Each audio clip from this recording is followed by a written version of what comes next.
but I'll come back to this.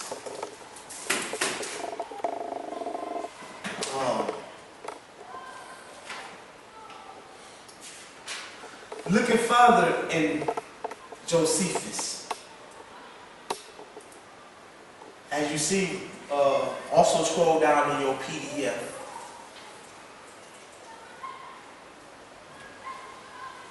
After the 12th month of Adar, it mentions Vendar, or the second Adar, or the word intercalculated.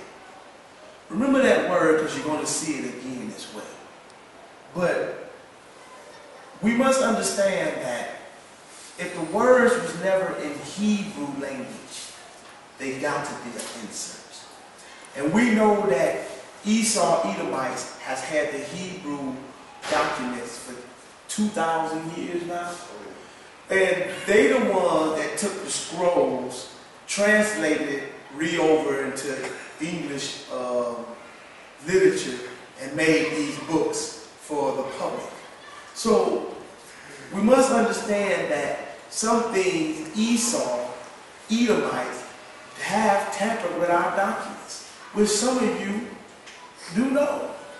The question is, do you know how to find that and verify that it's been tampered with? Well, one thing that I have identified is, if it wasn't in Hebrew, it can't be written.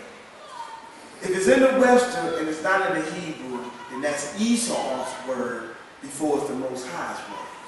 And if you scroll, I did the research of Vendar, second Adar, in the word intercalculated, and the 13th month. And it led to no such information in scriptures or Hebrew language. Therefore, it must have been an insert doing translation, because these words are currently in the Webster dictionary but have no representation in the Hebrew language. So if you didn't understand that, if it ain't in Hebrew, it ain't real. The first written language that was given to Moses for the Israelites were written in Hebrew. So if it's not in there, it can't be real. So therefore, there is no second Adar. There is no 13th month. And that's why it never had a 13th month. It just had a word. It was never identified. Maybe something to throw you off, like everything else. Shalom. Also,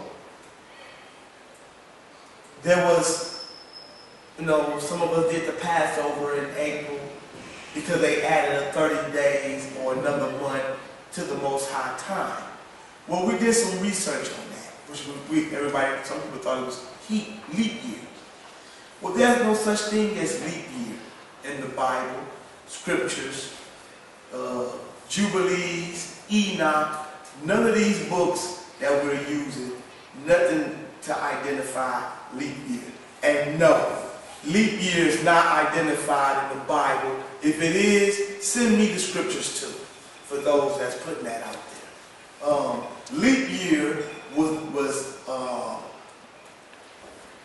the origin of leap year was created by Julius Caesar. It was created in 45 BC. You can research it. I think I put the link in the PDF. Actually, I didn't. I put the print up in it. But you can pull up leap year on the internet. There's plenty of information out there that tell you where it comes from and who started it. You will find that leap year was originated from the Romans. So again, we know anything that's done with the Romans is not Hebrew. We can't be bothered with it. But I wanted to have my brother go to Jubilees 6 and 30, and let's see what the Most High said about what's the complete year. What constitutes how many days in the year? Because many of us now has added 30 days to our calendar, and now you really gonna be out of sync. And let's see what the Most High said about that. So get your book again, Book of Jubilee, chapter 6, verse 30. Yeah, as y'all see, it's a lot. For us to be doing a lot like this, It should show you that it's written always in the scriptures. Yeah. Take that, read verse 30, and I want you to read that all the way down to 38. Just read that whole thing. Because this is what the Most High said was going to be happening to you if you do not keep the days and year in correct sequence. So if you added 30 days or one more month to your calendar and did your Passover in April because you thought it was a second Adar, then this scripture applies to you. Book of Jubilees, chapter 6, verse 30. And all the days of the commandments will be 250 weeks of days, and these will make an entire year complete. So 52 weeks and days will make an entire year complete. I'm not going to even count that out for you. I'm going to let the Most High, I'm going to let the brother finish reading what the Most High said, because you would definitely see that it's not 13 months. Read. Thus it is engraven and ordained on the heavenly tables, and there is no neglecting this commandment for a single year or from year to year. And to command thou children of Israel that they observe the years according to the reckoning 364 days. How many?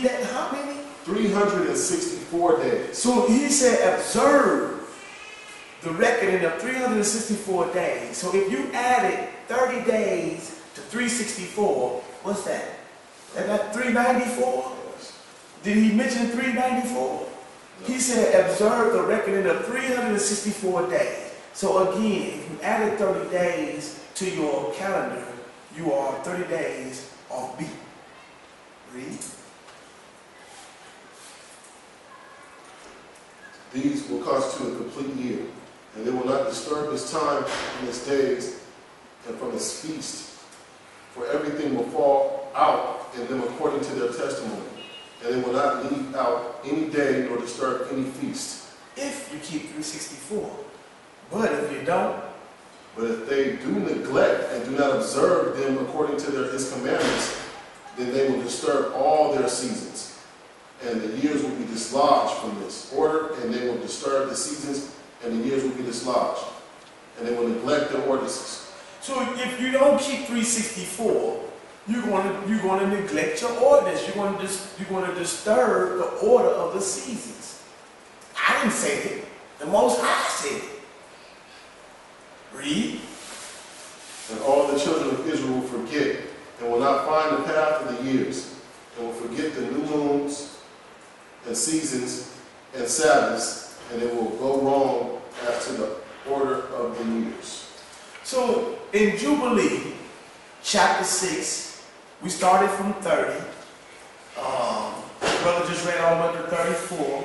You're going to go wrong for your orders and your years, your Sabbath, your feasts. We're not even keeping the Sabbath from the new moon out.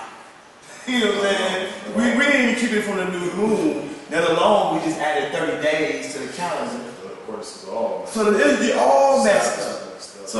So basically, the Most High told. He put it in the scripture. He knew it was going to be like that, right? What else did he say? Let's read further. For I know that from henceforth shall I declare it unto thee, and it is not of my own devising, for the book written before me, and on the heavenly tables the division of days is ordained. These they will forget the feast of the covenant, and walk according to the feast of the Gentiles. The feast of the who? The feast of the Gentiles. The feast of the who? Of the Gentiles. Oh, man. After their error and after their ignorance. There you go. The Most High called you ignorant. It wasn't me. Okay? So, he telling you, if you add 30 days to your calendar, you messed up all your Sabbath, you're going to be keeping feasts to the Gentiles. We ain't even doing the new moons. We so far off. But it's in the scriptures on how to do it. Let's follow instructions. Study to show thyself approved. Read. For there will be those who will surely make observations on the new moon now. That's me. That's this brother here.